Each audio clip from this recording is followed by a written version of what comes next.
পড়াশোনার বিষয়ে varsity life কেমন কাটছে সেসব নিয়ে। তখনই সিঁড়িতে খটখট চলনের শব্দ শুনে ঘাড় ঘুরেই তাকাতে দেখলো ওর বড় ভাই আর মেজবা এসে দাঁড়িয়েছে ছাদের দরজার সামনে। মিহি পাশেই দাঁড়িয়েছিল, মেজবার এক হাত ওর দুই হাতে শক্ত করে জড়িয়ে ধরে রাখা। মিহি আরো জোরে সামনের দিকে ওদের টেনে নিয়ে এসে জোরে বলতে লাগলো, দেখো আপু, ভাইয়ারা বসে দাবা খেলছিল, জোর করে টেনে নিয়ে এসছি আমি।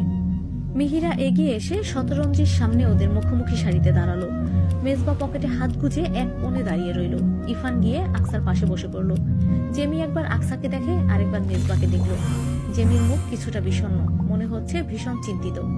জেমি মিয়ে যাওয়া স্বরে মেজবাকে উদ্দেশ্য করে বলল, ভাই এখানে এসে বস। মেজবার হাবভাব থেকে মনে হচ্ছিল না সে বসবে, তবে বড় বোনের কথা শুনে বসে পড়ল তার পাশে। আয়ান কাঁদছিল খিদে পেয়েছে বলে। আকসাওকে জেমি আপুর কোলে দিল। মিহি সে কখন থেকে কথা বলেই চলেছে রিমু আর তাহসিনের সাথে। ইরফান ফোন স্ক্রল করছে। আকসার চোখ স্বভাবত মাঝে মধ্যে মেজবার দিকে পড়ছে, তবে মেজবা একবারও ওর দিকে ফিরে তাকাচ্ছে না। হঠাৎ মিহি বলে উঠল, এখানে যে গল্প আড্ডা হচ্ছে তা কি বোঝার উপায় আছে? এপাশ থেকে ইরফান জিজ্ঞাসা করলো, কেন, কি হয়েছে?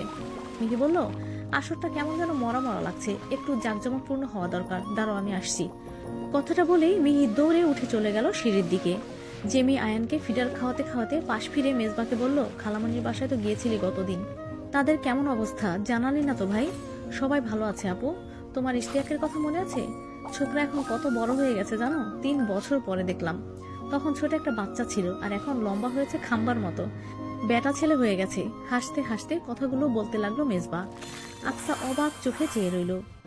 এই লোক এত সুন্দর করে কথা বলে তার ভাই বোনদের সাথে, বিশেষত জেমিয়াপুর সাথে বোধহয় একটু বেশি ফ্রি। মেজবার মন খুলে কথা বলা দেখে বোঝাই যাচ্ছে তাদের মধ্যে বেশ ভালো বন্ধুত্বপূর্ণ সম্পর্ক। মেজবা বোধহয় তার সকল কথা জেমিয়াপুকেই বলে। আকসা মুখে কিছু না বললেও ওর মনে একটা অদ্ভুত নাম না জানা অনুভূতি সঞ্চার হতে লাগলো। ও একদিনে তাকিয়ে দেখতে লাগলো মেজবা জেমিয়াপুর সাথে কত সুন্দরভাবে গল্প করছে হাসি মুখে। হঠাৎ কথার মাঝে আকসার দিকে চোখ পড়তেই মেজবার চোয়াল শক্ত হয়ে গেল। ও দৃষ্টি অন্যদিকে ফিরিয়ে নিল। জেমি মেজবাকে এভাবে হঠাৎ ঘুরে যেতে দেখে আকসার দিকে শঙ্কিত চাহনিতে তাকালো। মেজবার আব্বা হেজাজ মাহমুদ আর ছোট চাচা জালাল মাহমুদ একই সোফায় বসে আছেন। আকসার আম্মা আয়শা বেগমের পাশে মেজবার চাচি ফাতিমা খাতুন আর ফুপু ঋতু বেগম বসে আছেন। ঈশা বেগম পান আনতে ভেতরে গিয়েছেন, যদিও এখানকার কেউ সচরাচর পান খায় না, তবে অতিথি আপ্যায়নে দেওয়া হয় প্রায়শই। হেজাজ মাহমুদ এবং জালাল মাহমুদ এতক্ষণ নিজেদের মধ্যে নিচু স্বরে আলোচনা করছিলেন কিছু বিষয়ে। মূলত কিছুক্ষণ আগে তাদেরকে তাদের বউয়েরা ভেতরে ঘরে ডেকে নিয়ে কিছু কথা বলছিলেন, সেই বিষয়ে আলোচনা এগোনোর তোড়জোড় চলছে।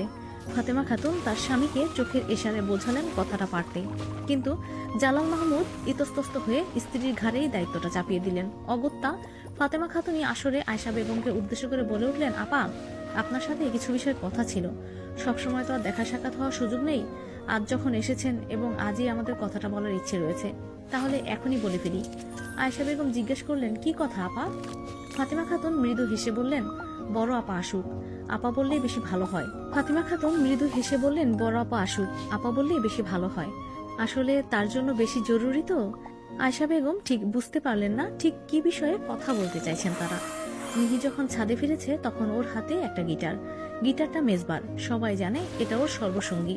সবসময় মেজবার সাথে এই গিটারটা থাকে। এটার সাথে অনেক স্মৃতি জড়িয়ে আছে। ক্যান্টনমেন্ট থেকে বাসায় ফেরাকালীন প্রত্যেকবারই এই গিটারটা সঙ্গে করে নিয়ে আসে। বোনের হাতে গিটার দেখে হতাশ হলো জেমি। বলল, গিটার কেন নিয়ে এলি মিহি? ভাইয়া গান গাইবে তাই। মিহি এসে শতরঞ্জিতে বসে পড়ল। মেজবা একবারও গান গাওয়ার কথা বলেনি, বরং ভাবসাব দেখে মনে হচ্ছে ও গান গাইবে না। ও কিছুটা গম্ভীর স্বরে বলল, গিটারটা রুমে রেখে আয় মিহি, গান গাওয়ার মতো মুড নেই এখন, আমি উঠছি। মেজবা উঠতে যাবে তখনই মিহি ওকে টেনে ধরে বসিয়ে বলল, না না ভাইয়া, আজ আর তোমাকে ছাড়ছি না, গান গাইতেই হবে তোমার, অনেক দিন হলো গান গাও না। অথচ আগে তুমি প্রত্যেকবার যখন বাসায় আসতাম তখনই গান গাইতে। গান গাওয়ার মুড সবসময় থাকে না। মৃদু হেসে অথচ গম্ভীর গলায় বলা কথাটা কিসের ইঙ্গিত করলো তা ঠিক বোঝা গেল না। শুধু কথাটা শোনা মাত্র আকসা মেজবাকে একবার আর চোখে দেখলো। পাশ থেকে ইরফান ওকে অনুরোধ করে বলল, তুই তো একসময় আমাদের ক্যাডেট কলেজে লাইফে অনেক গান গাইছিস দোস্ত। আমাদের গ্রুপে একজনই বেস্ট সিঙ্গার আছে, সেটা তুই। শুনেছি ক্যান্টনমেন্টে যাওয়ার পরও অবসরে প্রায়ই গান গাস। গান গাওয়া তোর তো প্যাশন, তাহলে আজ সবার অনুরোধে গাইতে কি অসুবিধা? প্লিজ দোস্ত। ওপাশ থেকে এবার জেমি আপুও বললেন, একটা দিনই তো ভাই। জেমিয়াপুর কথা শুনেই অবশেষে গিটার হাতে নিল মেজবা। ধীরে ধীরে গিটারে সুর উঠালো। মেজবা চোখ বুজে গাইতে লাগলো গান।